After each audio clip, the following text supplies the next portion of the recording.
First, the first rule is one in prayer. We have to spend time every day in prayer.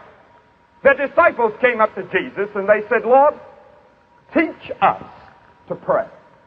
Now, you have to learn to walk, don't you? You have to learn to ride a bicycle, don't you? You learn to ride a horse. All right, you have to learn to pray.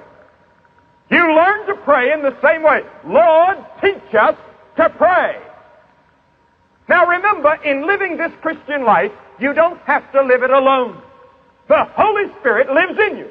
The moment you receive Christ as your Savior, the Holy Spirit comes to live in you to give you the power, the strength, the wisdom, the courage to live the Christian life. Now, the Holy Spirit also helps in your prayer life. The Scripture says, likewise the Spirit also helpeth our infirmities. For we know not what we should pray for as we ought, but the Spirit itself maketh intercession for us with groanings that cannot be uttered. The Holy Spirit helps you to pray. Now, may I make a suggestion? There's so many people that say, well, I don't feel like praying. I only pray when I feel like it. Then you're wrong.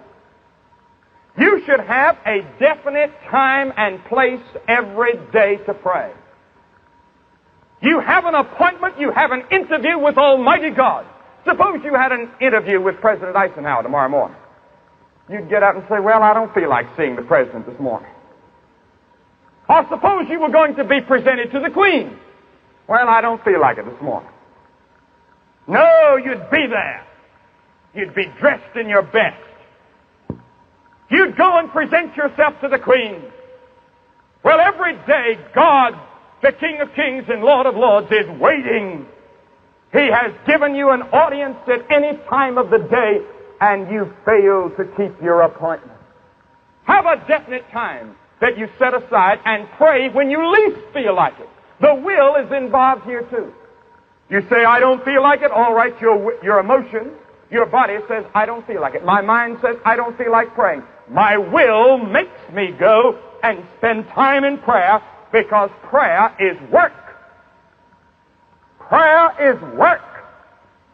And many times you make yourself keep your appointment with God, and out of some of those moments come your most precious moments and some of your greatest answers to prayer. And then the second thing is reading the Bible. Now, the purpose of the Bible is to testify of Jesus Christ. The Bible, from Genesis to Revelation, points to Christ. On Thursday night of this week, I'm going to tell you how to study the Bible, how to read the Bible, how to understand the Bible. I only touch on it tonight. Job said, I have esteemed the words of his mouth more than my necessary food. The Bible says, desire the sincere milk of the word that ye may grow thereby. Now, the Bible says that not only do we grow physically, but down inside of you is a soul. Physically, you have eyes and ears and nose and hands and feet, but living inside of you is your personality, your soul, your mind, your memory, your personality. That is your soul. That is your spirit. Now, if you spend all of your time on your physical development, most of you look like you've eaten 3 pretty good meals today. You haven't neglected eating today, have you? You didn't neglect dressing, looking in the mirror, taking care of your physical needs, but what about your spiritual needs?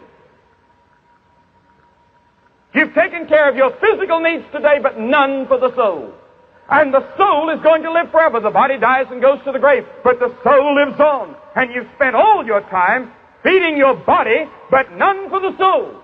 Now, how do you feed the soul? What is the food you give to the soul? It is reading the Bible, the Word of God. And I don't care who you are, you cannot live a victorious life if you neglect Bible reading and Bible study. Every time a person comes to me and says, I'm not getting my prayers answered, I have no victory in my life, I have no joy in my life, I don't have the peace in my life that I know I should have as a Christian, I ask them one question. Are you reading your Bible daily and studying your Bible? Usually the answer, they bow their head and say, no, not very much.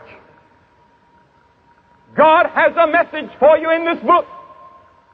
Read it, study it, meditate on it. Now here's how to read the Bible. Read it reverently.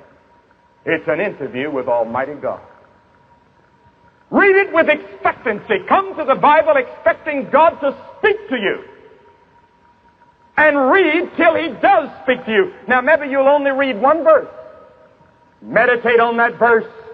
Maybe you'll read a whole chapter. Meditate on that chapter. Come with expectancy that every time you open the Scriptures, God has a message for you. And then read it with dependence. The Holy Spirit inspired the writing of this book, and the Holy Spirit can interpret this book to you. And I have come to many points in the Bible that I did not understand, and I would get on my knees and I say, Lord, show it to me. And I found the meaning of that passage on my knees by the Holy Spirit. And then take adequate time with the Bible.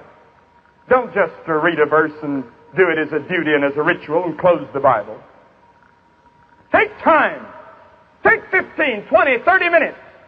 And you ought to do it every morning. Before you leave your room in the morning or before you leave the house, spend a half an hour in prayer and Bible study and Bible reading, and I'll tell you the day will go totally different.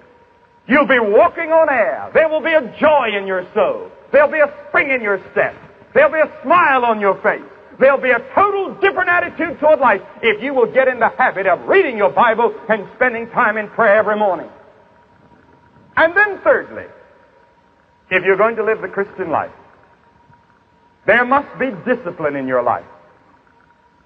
It's a way of discipline. The Christian life is a way of renunciation and hardship. Jesus said, narrow is the gate that leads to eternal life.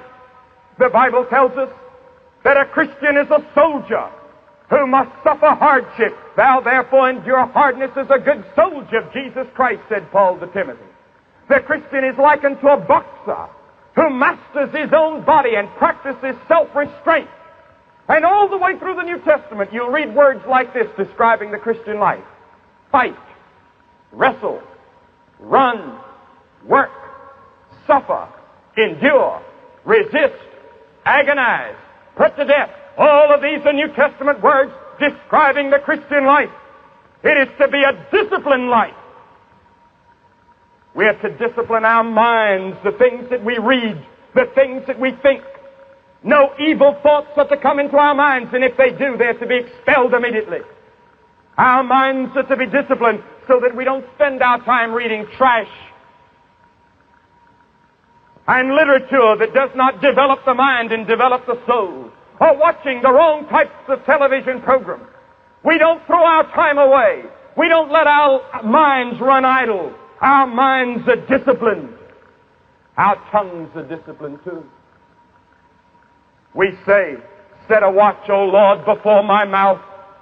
Our time is disciplined. We redeem the time because the days are evil. These little minutes, these little bits of jewel that God gives us every day, these little jewels, they can never be recalled. They have to be dedicated to Christ. This body of mine is the temple of the Holy Spirit which is in me. The Bible says that with my body there is to be self-control. Self-control. Meekness.